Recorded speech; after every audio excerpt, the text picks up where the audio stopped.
महाकुंभ को ग्लैमराइज करने की कोशिश की गई है। आपने देखा अब महाकुंभ में पॉलराइजेशन और पॉलिटिक्स घुसेड़ने की कोशिश की जा रही है। इसको भी आपको देखना चाहिए। एक गिद्ध बैठा हुआ है बिल्कुल आस लगाकर कि कब और कैसे महाकुंभ में खामियां निकाली जाए, महाकुंभ में किस प्रकार से पॉलिटिक्स घुसेड़ी जाए। दोस्तों 29 तारीख को मौनी अमावस्या के दिन जो भगदड़ मची महाकुंभ में, इसका बहुत बहुत ज्यादा दुख है। मैं भी उस दिन मौनी अमावस्या के दिन ही स्नान करने जाने वाला था। मैं वाराणसी तक पहुंच गया था। सुबह को 4:55 में मेरी ट्रेन थी। मैं 4:55 को निकलने वाला था। 3:30 बजे के करीब मुझे फोन आता है। ये कहा जाता है कि वहाँ पर भगदड़ मच गया है, भैया आपको नहीं जाने का है। इसके बाद कुछ ऐसी घोषणाएं निकलकर सामने आई कि 4 तारीख तक वहाँ पर जाना नहीं चाहिए। फिर जो घटनाएं हुई वो आपने देखा। इसी बीच ज्योतिर्मठ के शंकराचार्य महोदय श्री अविमुक्तेश्वर आनंद जी का एक बयान निकलकर सामने आता है। बहुत ही भावपूर्ण उन्होंने कहा है, योगी जी की निंदा की है, योगी जी के शासन की कैपेबिलिटी की भी निंदा करते हुए उन पर प्रश्न चिन्ह लगाए हैं। शासन प्रशासन की निंदा करना और वो भी हमारे शंकराचार्य महोदय से किए जाना, ये यहाँ तक चलता है। लेकिन ठीक चंद दिनों पहले उन्हीं शंकराचार्य महोदय ने भूरी प्रशंसा की थी अखिलेश यादव जी के 2013 के कुंभ की।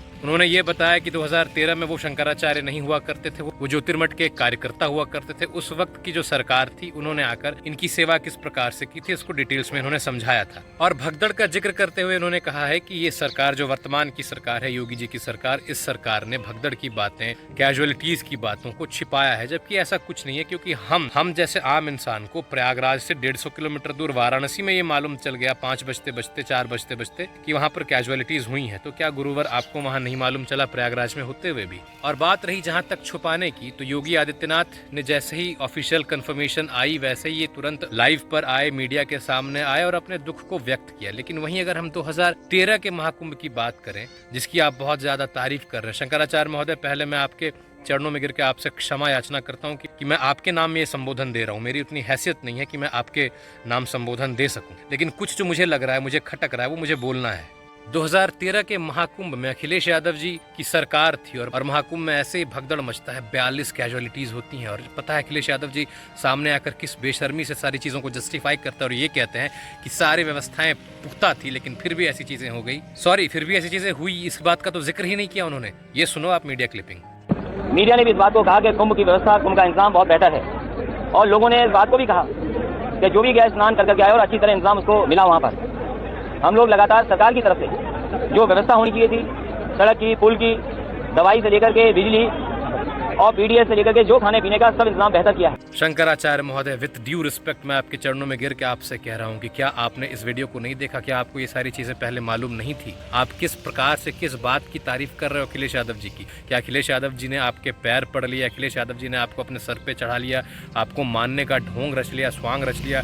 क्या इससे आप अति प्रसन्न हो गए कि आपने अपने धर्म, मैं फिर बार रुक जाता हूं क्योंकि धर्म का जहां पर टॉपिक आता है तो मेरी तो हैसियत नहीं है कि जो शंकराचार्य के पद पर विराजित है उनसे सवाल करूं, लेकिन इस पद पर बैठे व्यक्ति से मैं सवाल कर रहा हूं कि क्या आप इस पद के गरिमा को रख रहे हैं? मैं बिल्कुल भी सहमत नहीं हूं बागेश्वर धाम सरकार के उस बयान से जो उन्होंने कहा है कि यहाँ पर मरने वाले सीधे मोक्ष को प्राप्त करते हैं। मैं सहमत नहीं हूँ उससे। किसी की भी मृत्यु नहीं होनी चाहिए, किसी प्रकार की हताहत स्थिति नहीं होनी चाहिए, सब व्यवस्था पुख्ता होना चाहिए। लेकिन क्या जो श्रद्धालु महाकुंभ स्नान करने गए थे उनकी गलतियां नहीं है? क्या उन्होंने पुलिस की सारी बातें मानी? क्या प्रशासन को उन्होंने आंख नहीं दिखाई? ये वीडियो देखो ना यार, वीडियो देखो, आप डिसाइड करो। योगी सरकार का प्रशासन श्रद्धालुओं को अपने सर पर चढ़ाता है, भक्तों को अपना मानता है, तो भक्त की भी ये दायित्व बनती है कि वो भी उनको अपना माने और अपना सुरक्षा करने वाला माने, ना कि अपना नौकर मान के और इससे गंदी तरीके से उसको ट्रीटमेंट दिया जाए। एक डॉक्टर साहब तो पुलिस से उलझ गया कि कोविड में हमने बहुत लोगों की रक्षा की है।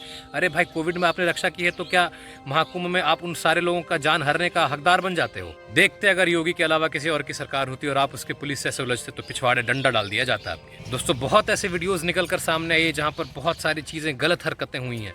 कई महिलाओं के वीडियोस सामने आए जिसमें उन्होंने बताया कि 10-15 युवक ऐसे घुस गए और ऐसे करके गांज थास कर पार हो रहे थे लोगों को। ऐसे वीडियोस निकल कर सामने आई जहां पर घाटों को छेक कर रखा गया, घाटों पर बिस्तर बिछा दिए गए कि हम सुबह को उठकर जैसे ही अमृत स्नान होगा तुरंत वो लोग स्नान कर लेंगे। घाट को छेक कर लूटा जा रहा था। ये सारी हरकतें की जा रही थी इतने भीड़ भड़क्के में।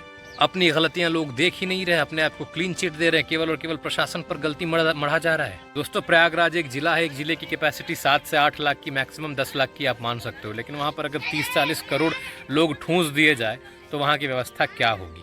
मुझे लगता है कि कहीं ना कहीं योगी सरकार से भी कुछ त्रुटियां हुई हैं। उनको भी ये कहना चाहिए था कि एक साथ इतने लोग ना आए, लोगों के काउंटिंग्स ध्यान में रखने चाहिए थे। अब जो हो गया उस पर राजनीतिक रोटियां सेंकी जा रही हैं। और सबसे खराब लग रहा है कि हमारे धर्म के जो शीर्ष पर बैठे हुए हमारे शंकराचार्य महोदय वो इस प्रकार की बातें कर रहे हैं। That is somewhat हर्टनिंग।